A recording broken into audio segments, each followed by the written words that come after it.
안녕하세요. 저는 올해 40살 된 여자입니다. 8살 된 아들 하나 있어요. 올 한 해도 별일 없이 무사히 지나갔으면 하는 바람이네요.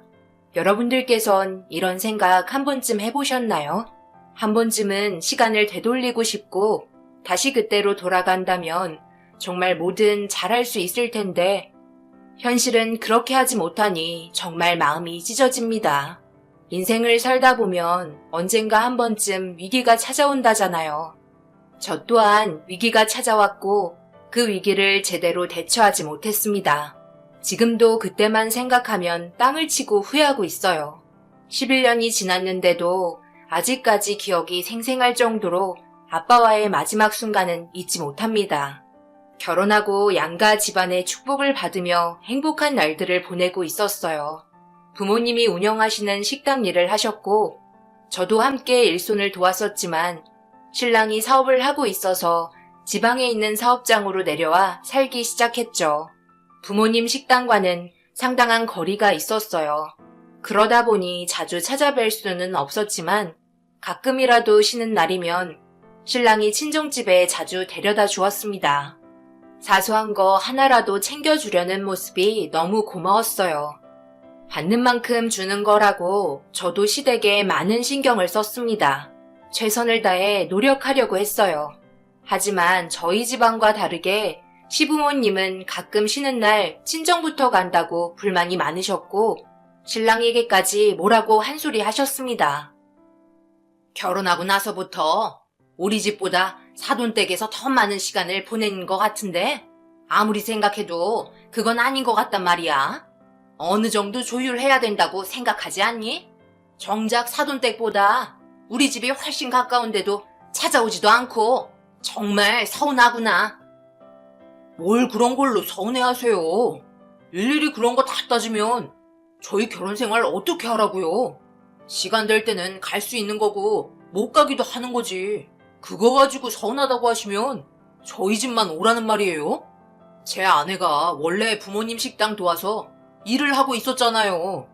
그런데 식당 일 그만두고 제가 하는 사업 도와주고 있으니까 더 신경을 써야죠. 제가 하는 일이 잘 안 되길 바라시는 건 아니시죠? 최선을 다해 노력하고 있으니 어머니도 저희가 결정하고 움직이는 부분에서 이해해 주셨으면 좋겠어요. 계속 서운하다느니 불만을 늘어놓으시면 시간 없어도 찾아오려고 노력하는데 더 하기 싫어집니다. 우리 아들이 결혼하고 나서 정말 많이 바뀌었구나. 예전에는 엄마가 서운하다고 말하면 바로바로 고쳐주더니 이제 엄마는 안중에도 없단 말이지. 알았다. 불만 가지지 않고 네가 오기만을 기다리고 있으마. 나도 똑같은 부모라서 하는 말인데 정말 너무한다. 엄마도 아들 언제 오나 못 빠지게 기다리고 있었어. 엄마는 더 이상 할 말 없으니 쉬었다 가라. 어머님은 신랑이 하는 말에 상처를 받으셨는지 저희와 시간을 보내려 하지 않으시고 방으로 들어가셨어요. 아버님은 밖에서 일을 하시고 어머님은 집에서 쉬고 계셔서 혼자 계실 때가 많거든요. 하지만 저희 집안은 식당 일 때문에 부모님이 같이 하십니다. 장사도 잘 되는 편이라 일손이 모자랄 정도예요. 그래서 주말에 도와주려고 가는 거지 놀러 가는 거 아닌데 어머님은 집에 혼자 있다고 심심해서 자주 찾아와 주길 바라셨어요. 그래서 한숨만 나왔고 사정을 설명해도 들으려 하지 않았습니다. 되려 저희가 서운한 입장이었어요. 결국 피곤했었던 신랑이 날카로운 목소리로 변하게 되었고 기분 상했는지 집으로 돌아가자며 밖으로 뛰쳐나갔습니다. 정말 난감했었어요. 결국 신랑을 따라 나섰고 한동안 어머님과 연락을 하지 못했어요. 제 전화는 받지도 않았습니다. 아무래도 이런 관계를 유지하는 건 아닌 것 같아 집에서 쉬는 날 시댁에 가지 않겠다며 제 말을 들으려 하지 않는 신랑 잘 타일러서 시댁에 같이 갔어요. 입이 산만하게 튀어나오셔서 오라고 하지도 않았는데 왜 왔냐며 짜증이 섞인 목소리로 저희를 맞아주셨고 대화조차 이어나가려고 하지 않아 제가 먼저 조심스럽게 말을 꺼냈습니다. 어머님, 죄송해요. 제가 아버님, 어머님 먼저 챙겨드렸어야 했는데 그렇지 못해 많이 서운하셨죠? 앞으로 잘할 테니 기분 푸세요. 내가 아무 말 안 하고 묵묵히 지켜보고 있었는데 아무리 생각해봐도 이건 아닌 것 같다. 우리도 똑같이 부모이고 자식 보고 싶은 건 당연한 건데 사돈댁 식당 일이 바쁘다고 우리 아들 주말마다 데려가서 일 시키면 부모인 우리는 어떻겠니? 입장 바꿔서 생각해보길 바란다. 최선을 다한다고 말은 하고 있지만 우리가 봤을 때 사돈댁에만 잘하는 것 같아서 그런 거니까 앞으로 좀 더 신경 써주고 좋은 관계 이어나가길 바란다. 내 말 무슨 뜻인지 알았으면 방에 들어가서 기분 좀 풀어주고. 어머님은 제가 하는 말을 듣기 싫다며 방으로 들어가셨고 아버님과 대화를 하고 말았어요. 신랑은 옆에서 묵묵히 듣고만 있었습니다. 뭐든 좋게 좋게 해결하는 게 모두에게 이로울 것 같아 어머님이 들어가신 방문을 두드리며 조심스럽게 문을 열었어요. 그리고 토라지신 어머님 기분 풀어드렸습니다. 그래도 정말 다행인 건 더 이상 상황을 심각하게 만들지 않고 저희가 먼저 내민 손을 잡아주셨어요. 그렇게 한자리에 모여 저녁 식사하면서 조금씩 기분이 풀렸고 다시 좋은 관계를 유지할 수 있었습니다. 분위기 풀어주는 데는 술밖에 없잖아요. 기분 좋게 한 잔씩 하게 되면서 이런저런 얘기하다가 저희 집 식당 얘기가 나왔어요. 어머님이 나중에 식사 초대 한번 받고 싶다며 한 번도 가보지 않아서 궁금하다는 말을 하셨고 아버님 또한 어머님과 같은 생각이셨어요. 저는 부모님께 얘기해본다며 자연스럽게 넘어갔습니다. 한 번도 찾아온 적 없으셔서 얼마나 장사가 잘 되는지 궁금하셨던 것 같았어요. 그래서 시댁과의 자리가 끝이 나고 집에 돌아와 부모님과 통화를 하면서 시댁 얘기를 꺼냈습니다. 식당 문 일찍 닫으면 되니까 시간만 알려줄 수 있냐고 물어보셨고 시부모님께서 집으로 출발하기 전에 저에게 했던 말이 기억나 날짜를 알려드렸어요. 그리고 며칠 후 식당에 신랑과 시부모님 모시고 들어갔어요. 장사를 일찍 끝내셨는지 막 정리하고 계셨고 저는 들어오자마자 정리하는 거 도와드렸어요. 남편도 하루 이틀 해본 솜씨가 아니라서 자연스럽게 식당 일 마무리하는 거 도와드렸습니다. 부모님은 시부모님 오신다고 맛있는 음식을 미리 준비해 두셨어요. 오자마자 음식 세팅하면서 대화가 오고 갔습니다. 식당 일이 그렇게 잘 된다면서요? 너무 바빠서 주말에 우리 아들이랑 며느리가 자주 와서 일손 돕는다고 하던데 장사가 잘 될만 하네요. 오면서 봤는데 위치도 정말 괜찮고 음식 솜씨도 너무 좋으세요. 그만큼 노력하셨으니 이만큼의 결과를 얻으셨던 거겠죠? 초대해 주셔서 정말 감사합니다. 다음에는 저희 집에 초대 한번 할 테니까 시간 내셔서 와주실 수 있으시죠? 좋게 평가해 주셔서 감사합니다. 초대해 주신다면야 저희가 거절할 이유는 없죠. 많이 준비되어 있으니까 드시고 싶은 만큼 드세요. 다행히도 난감하거나 불편한 상황은 없었어요. 좋은 대화가 오고 갔고 한참 동안 부모님과 시부모님의 대화가 이어졌습니다. 상견례 이후 제대로 된 대화를 주고받았던 건 이번이 처음이라 걱정 많았는데 다행히도 앞으로 저희가 움직이는 부분에서 시부모님 또한 이해해 주시고 좀 더 자유로워질 것 같아 마음이 놓였어요. 그렇게 아무 일 없이 계획했던 일이 모두 끝이 났고 그 일을 계기로 자주는 아니더라도 아주 가끔 저희가 쉬는 날 시부모님 따라 오셨습니다. 많은 분들이 주변에서 양가 집안 거리를 두는 게 좋을 것 같다며 걱정해 주시는 분들도 계셨어요. 그래서 저도 최대한 자주 만나는 일이 없도록 하려 했는데 어머님이 저희 집 음식이 먹고 싶다는 말을 자주 하시는 바람에 쉬는 날이면 식당에 가냐고 항상 물어보셨습니다. 처음에는 대수롭지 않게 넘겼었는데 점점 물어보는 빈도가 잦아지고 식당에 가려는 횟수가 많아지다 보니까 걱정스러운 마음이 들었어요. 최근 들어 어머님이 우리가 일손 도와주려 가려고 하면 어머님도 꼭 모시고 가길 바라시는데 아무래도 걱정되는 부분들이 많네. 거리를 어느 정도 두는 게 좋다고들 하시는데 지금 분위기 좋은데 괜히 상처받는 일이 생길까봐 어느 정도 텀을 두는 게 좋을 것 같아서. 그래? 그럼 우리가 좋게 얘기하면 되지. 그렇게 꽉 막히신 분은 아니니까 괜찮을 거야. 걱정하지 마. 하지만 저희가 생각했던 거와 다르게 예상 밖의 상황이 벌어지고 있었고, 시어머니는 저희 식당에서 일을 하고 계셨어요. 엄청 난감했었죠. 부모님은 워낙 바쁘셔서 저희한테 연락도 하지 못한 것 같았어요. 홀에서 앞치마 두르고 시어머니 직원들 따라 일을 배우시는데 저희는 정말 난감했죠. 신랑은 어머님을 보며 뭐 하는 거냐고 밖으로 끌고 나갔고, 저희 부모님은 한숨을 쉬고 계셨습니다. 저도 신랑을 따라 급하게 나갔어요. 그리고 어머님과 신랑이 하는 대화에 너무 당황했습니다. 집에서 쉬고만 있는 게 답답해서 뭐라도 배우고 싶었는데 식당 일이 재미있을 것 같아 오늘 하루 한번 해보겠다며 어머님이 자처한 거라고 다음부터는 하지 않을 거니 너무 열내지 말라면서 흥분한 신랑을 진정시키고 있었어요. 저희에게 한마디 상의도 없이 무작정 식당으로 찾아오신 게 생각이 없으신 것 같아 한숨만 나왔습니다. 결국 식당 문 닫을 때까지 불편한 상황은 계속 이어졌고 그날 하루의 시간은 너무나 길었어요. 그렇게 식당 마감이 끝이 나고 모두가 평소보다 진이 빠진 채 멍하니 있었어요. 저희 부모님은 저를 따로 불러 이제 그만 찾아와도 되니 특별한 경우 아니면 오지 않았으면 좋겠다고 얘기하셨어요. 아무래도 어느 정도 거리를 두는 게 좋을 것 같다고 하셨습니다. 저 또한 부모님 말에 찬성했어요. 집으로 돌아가는 길에 신랑은 화가 많이 났는지 표정이 너무 좋지 않았고 시어머니 또한 눈치를 보며 창문만 바라보고 계셨습니다. 왜 이렇게 생각 없이 행동하시는 거예요? 그렇게 할 일이 없어요?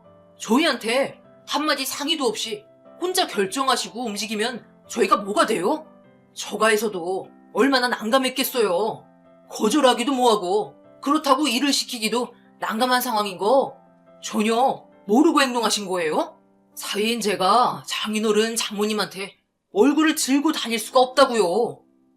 뭘 그렇게까지 뭐라고 그러니? 집에 있는 거 심심하기도 하고 하루 동안 얼마나 많은 손님이 오는지 궁금해서 찾아가 봤다. 그리고 나도 열심히 일했어. 당연히 처음이라서 그런 것도 있었지만 그렇다고 내가 직원들 방해한 건 하나도 없잖아. 그건 어머니 생각이고요. 식당에 서 있는 자체가 방해가 되고 식당 분위기가 달라진다고요. 앞으로 다시는 찾아가지 마세요. 아시겠어요? 어머니께서 하신 행동은 정말 잘못된 거예요. 아버지도 전혀 모르고 있어서 제가 전화하자마자 한숨부터 쉬더라고요. 한 번만 더 이런 식으로 막 나가시면 저도 가만히 있지 않을 거고 어머니 얼굴 안 보고 살 테니까 그런 줄 아세요. 화가 머리끝까지 올라온 신랑은 결국 꾹꾹 눌러왔던 감정이 터지고 말았습니다. 결국 제가 우려했던 부분이 발생되었고 집안의 분위기는 점점 안 좋아졌어요. 모든 건 시간이 어느 정도 필요해 보였고 아버님은 어머님의 행동에 대해 대신 사과하면서 나중에 자리 한번 만들 테니까 그때 풀자고 말한 이후 한참 동안 서로 연락하지 않고 지냈습니다. 어머님의 생각 없는 행동이 만들어낸 결과였어요. 그렇게 시간이 지나자 엄마에게 전화가 왔어요. 통화의 내용은 시부모님과 따로 만나서 무언가 얘기가 오고 간 듯 보였습니다. 그리고 듣게 된 건 식당에서 있었던 일 이후 아버님이 따로 직접 전화를 하셔서 개인적으로 만난 것 같았어요. 진지한 사과를 하셨던 것 같았습니다. 어머님이 하신 행동이 그렇게까지 사과를 해야 할 문제인가 생각하시겠지만 사돈지간이 어려운 상태인데 한창 바쁠 시간에 무턱대고 찾아오셔서 일하겠다며 앞치마 두른 건 그날 식당 일을 망치겠다는 거와 다를 바 없었습니다. 직원들 모두 하루 만에 일을 배운 사람들이 아닌 최소 한 달은 일이 손에 익은 뒤 홀에 투입시키는데 어머님은 눈대중으로 보고 주문까지 받으면서 그날 음식 순서도 완전 뒤죽박죽이었고 손님 순번 또한 계속 바뀌면서 결국 포기 단계까지 이르렀고 어머님이 하시는 행동을 뒤에서 멍하니 바라보고만 있었습니다. 직원들을 무시한 채 자기가 하고 싶은 대로 행동하시는데 당연히 화가 났었겠죠. 그래서 더욱더 아버님이 사과를 하시려고 했던 것 같았어요. 다행히도 어느 정도 좋은 결과를 가져오면서 식당이 다시는 방해되지 않게 어머님 관리 잘 하겠다고 얘기가 오고 갔어요. 저희는 거의 쉬는 날이면 친정이 아닌 시댁으로 발길을 돌렸어요. 그러다 보니 시어머니의 돌발 행동 또한 더 이상 나타나지 않았습니다. 한동안 조용했고 추운 겨울날이 다가왔어요. 앞이 안 보일 정도로 엄청나게 많은 눈이 오고 있었어요. 첫눈이라서 그런지 왠지 모를 들뜬 기분과 동시에 부모님 식당 일이 걱정이 되었습니다. 일이 바쁜 것 같아 집에 돌아가는 길 또한 조심하시라고 전화보다는 문자 한 통 넣었어요. 그렇게 한참 있다가 엄마한테 문자가 아닌 전화가 왔어요. 신랑과 같이 TV 보다가 아무 생각 없이 전화 받았는데 그 순간 충격적인 말을 듣게 되었고 핸드폰을 떨어뜨리고 말았습니다. 신랑은 무슨 일이냐며 당황했는지 제 몸을 돌려 세웠어요. 충격적인 소식을 듣게 된 저는 남편의 얼굴을 보자마자 눈물이 터지고 말았습니다. 아빠가 눈길에 미끄러지면서 뇌진탕에 걸린 것 같아 응급실에 누워있다며 믿을 수 없는 사고에 급하게 응급실로 향했어요. 도착했을 때 아빠는 수술실에 들어간 상태였습니다. 제발 무사히 수술이 끝나고 다시 예전처럼 돌아오길 바랬는데 아빠는 저와 대화 한마디 나누지도 못한 채 세상을 떠나시고 말았습니다. 소식을 듣고 급하게 달려오신 시부모님은 믿을 수 없는 모습에 묵묵히 옆에서 자리를 지켜주셨어요. 엄마와 저는 더 이상 아빠의 얼굴을 볼 수 없다는 현실에 오열을 하고 말았고 엄마는 그 자리에서 쓰러지면서 기절을 하셨습니다. 워낙 많은 눈이 온 상태여서 방어할 새도 없이 미끄러진 것 같았어요. 뇌진탕이 심각하게 왔었다는 진단 결과를 듣게 되었고 아빠의 장례식까지 모두 치르게 되었어요. 너무 순식간에 일어난 일들 때문에 현실을 받아들이기가 너무 힘이 들었습니다. 그런데 그 와중에 시어머니 생각이 없으신지 하지 말아야 될 말을 꺼내셨어요. 제가 엄청나게 화가 나버린 모습에 신랑이 말리려 했지만 벌써 늦어버렸었죠. 사돈어른을 주축으로 식당 운영하셨는데 어쩔까? 아무래도 힘드시겠죠? 그렇다고 잘 운영되던 식당 처분할 수도 없을 테고 차라리 저희한테 넘기세요. 우리 남편이 사장이 되고 안사돈이 주방에서 음식 만들면 되겠네. 그래도 식당에 남자가 있어야 운영이 잘 되지 않을까요? 저도 홀서빙 저번에 배웠었잖아요. 직원들이 많으니 이참에 같이 운영하는 게 어때요? 지금 그게 할 소리예요? 무슨 상황인지 알면서 말을 왜 그런 식으로 하세요? 그리고 아버님과 어머님이 왜 저희 식당을 운영하시려는 거예요? 전혀 이해할 수가 없네요. 쓸데없는 욕망을 가지고 계신 거라면 꿈 깨시길 바랄게요. 저희가 멍청이에요? 말이 좀 심한 것 같은데 걱정돼서 하는 말을 꼭 그런 식으로 받아들여야 하는 거냐? 예민한 건 알겠는데 그렇다고 어른한테 그런 식으로 말을 하는 건 아니지? 우리가 잘못한 것도 아닌데 욕을 먹어야 한다는 게 이해할 수가 없구나. 이해할 수가 없다고요? 지금 어머님이 하신 말들이 걱정돼서 하는 말이라고요? 지나가는 사람들 다 붙잡고 물어봐요. 저게 걱정돼서 하는 말인가? 아빠가 세상 떠나고 힘이 없어지니까 우리 집안의 재산을 어머님이 넘보시는 거잖아요. 아버님도 어머님 편드는 거 보니 저희 부모님 재산이 탐이 나나 봐요. 어떻게 장례식이 끝이 나자마자 그런 말을 할 수가 있어요? 제가 엄청나게 화가 올라와 버리자 엄마는 옆에서 흥분을 가라앉히라며 말리고 계셨어요. 신랑 또한 저를 말리며 진정시키려 노력하고 있었습니다. 결국 엄마의 눈에서 눈물이 흐르고 나서야 난리가 났던 분위기가 가라앉았어요.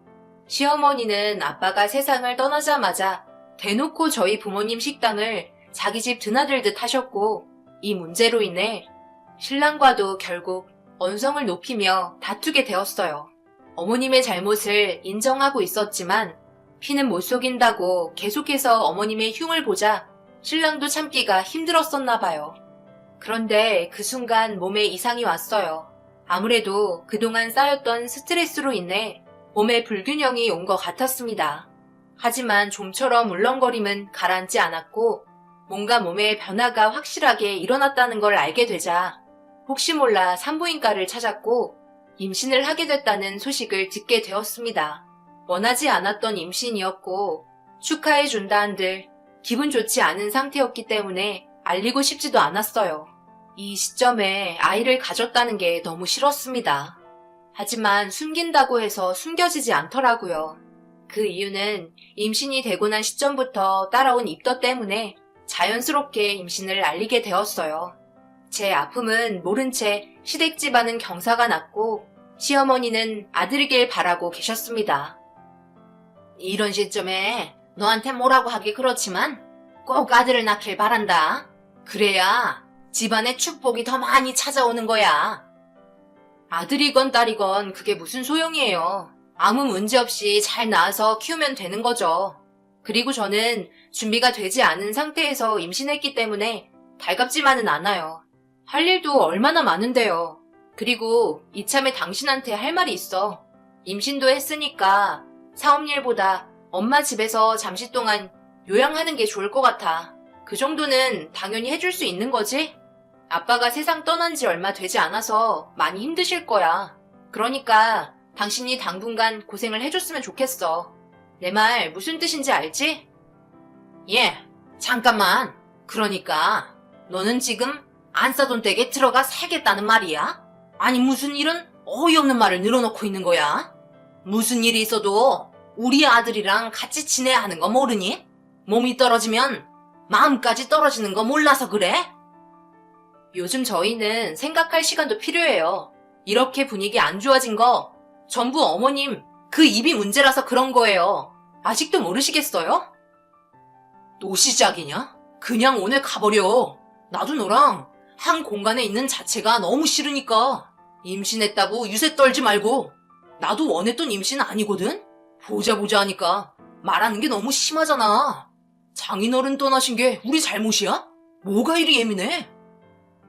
결국 또다시 신랑과의 다툼이 점점 커지게 되었고 그걸 본 시부모님은 서로 다툴 거면 집에 가서 다투라며 화를 내셨습니다.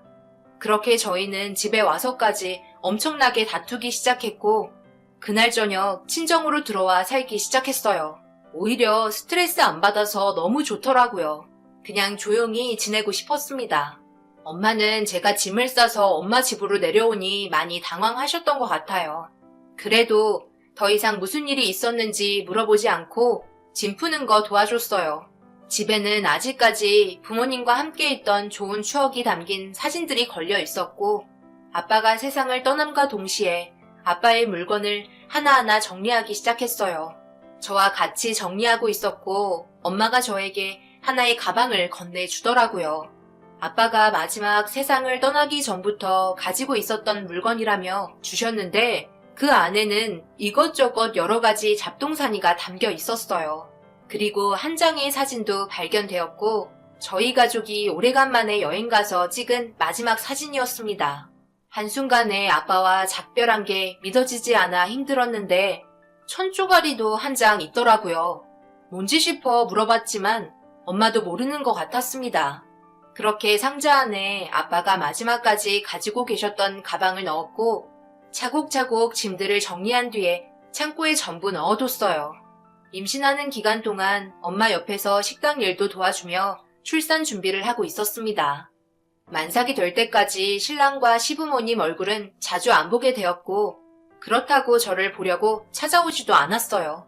점점 연락도 뜸해지면서 오히려 떨어져서 사는 게 편할 정도의 사이가 되어버렸어요. 그렇게 시간이 흘러 출산을 하게 되었고 그 소식에 시부모님과 신랑이 병실에 찾아왔습니다. 태어난 아이를 보니 얼굴에는 웃음꽃이 피어났고 그래도 아이가 태어나면서 집안 분위기가 좋아진 건 있었어요. 더군다나 아들이라 특히 어머님이 엄청 좋아하셨습니다. 아이가 태어나면서부터 제 삶은 없었고 오로지 모든 일상이 아이에게 초점을 맞춰 살아갔어요. 신랑도 다시 예전처럼 지내고 싶었는지 아이를 저 혼자 키우는 게 아닌 최대한 도와주면서 관계 유지를 노력하고 있었습니다. 시간이 필요했던 만큼 조금씩 기분이 풀어지기 시작했고 아이가 태어난 만큼 크게 별일 없이 잘 지내길 바랬어요. 그렇게 시간이 흘러 어느새 아이도 초등학생이 되었어요. 머리도 못 가눌 정도로 약했던 아이는 하루도 쉬지 않고 뛰어다니며 건강하게 잘 자라주었습니다. 시간이 흐른 만큼 저와 신랑도 조금 늙었지만 엄마의 몸 상태가 좋지 않았어요. 자주 가슴이 답답하다며 숨 쉬는 게 힘들다고 괴로워하셨습니다. 그래서 병원에도 찾아가 봤지만 심리적인 부분이 가장 크다며 마음을 편하게 유지하고 스트레스 안 받게 살아가는 게 제일 중요하다는 진단 결과를 받게 되었어요. 그래서 식당 일을 그만둬야 하나 생각하고 있었습니다. 요즘 무슨 일이 있는 거야? 얼굴 안색도 많이 안 좋아지고. 장모님, 몸 상태는 어떠신데? 괜찮으시대? 기력이 많이 약해지셨나 봐. 가슴 통증도 심하신 것 같고 병원에서는 크게 문제는 없는 것 같다고 말하는데 아무래도 스트레스 요인이 제일 큰 것 같아. 엄마가 아직까지 아빠의 빈자리를 너무 크게 느끼고 계셔. 거기에다 식당 일까지 힘들어 하시고. 그럼 쉬는 게 좋을 것 같은데? 식당도 처분하시고 그만 쉬시라고 해. 그래야 몸이 회복이 되지. 식당 일 만만치 않잖아. 그래서 요즘 어떻게 해야 할지 고민이야. 엄마랑 계속해서 의논하고 있으니까 걱정하지 마. 잘 해결되겠지.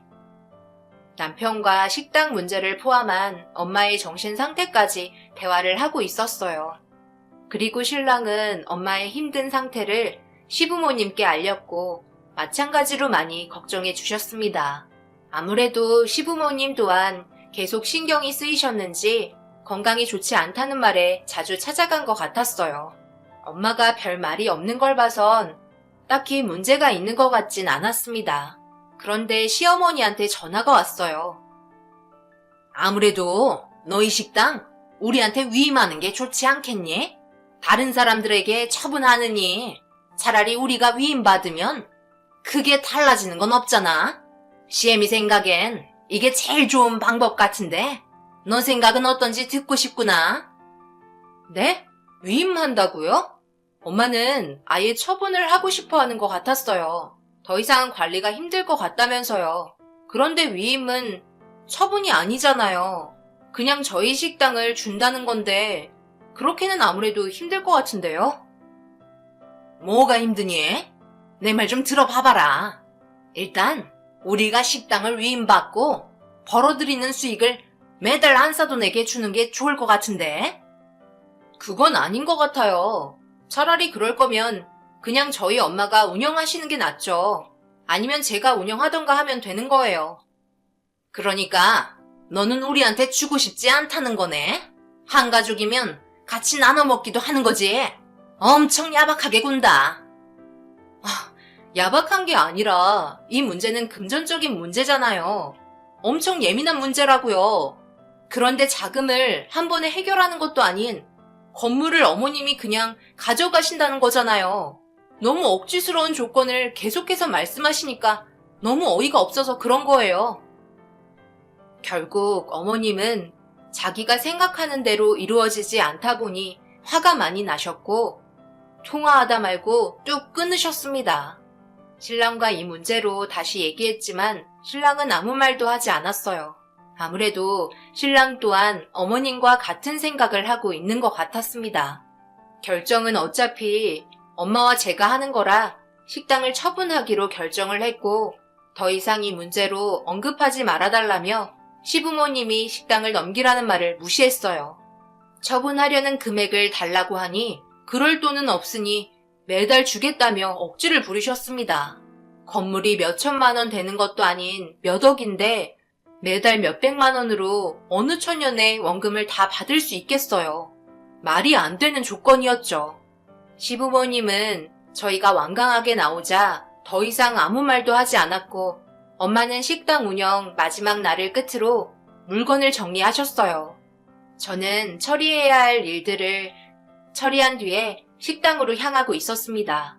그렇게 조용한 식당 문을 열고 들어가 엄마를 불렀는데 대답이 없더라고요.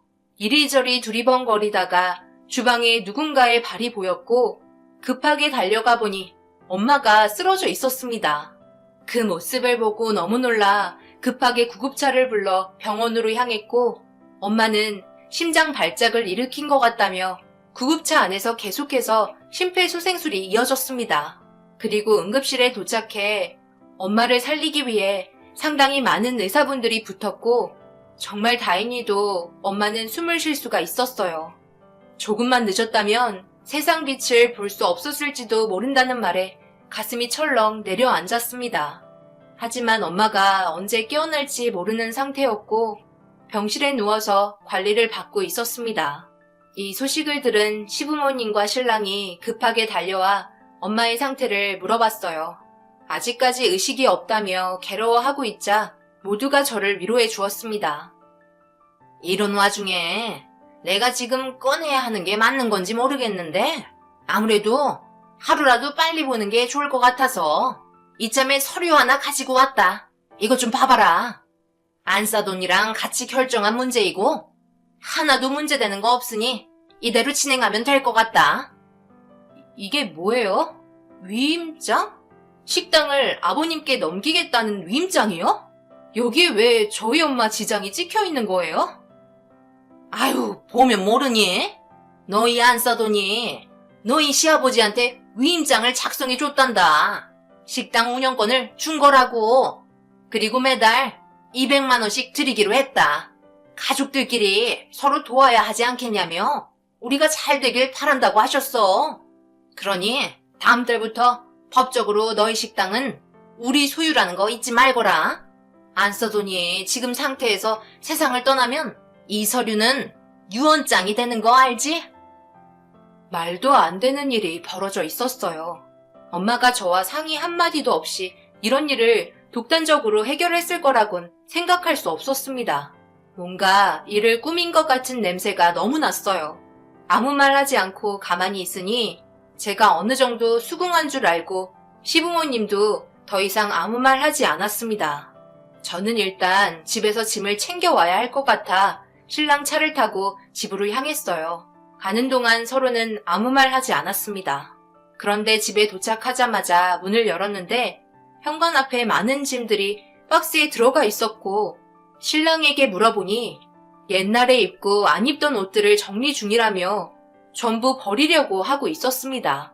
멀쩡한 옷들도 있는데 이렇게까지 해야 하냐고 물어보자 어이없게도 식당을 위임받았는데 옷 정도야 가볍게 살 수 있지 않겠냐는 말을 하기 시작했고 그 말에 벌써부터 김칫국부터 마신다며 박스에 들어가 있던 옷들 전부를 쏟았습니다. 신랑은 화가 올라왔는지 기껏 정리한 거 다 쏟았다고 저에게 소리를 지르는데 어디에서 많이 본 것 같은 옷이 있더라고요. 그래서 그 옷을 들고 있자 신랑은 급하게 달려와 제가 들고 있던 옷을 뺏어서 박스에 다시 넣었습니다.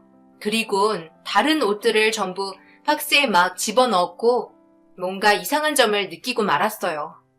남편은 급하게 박스를 현관 밖으로 빼놓고 문을 닫았습니다.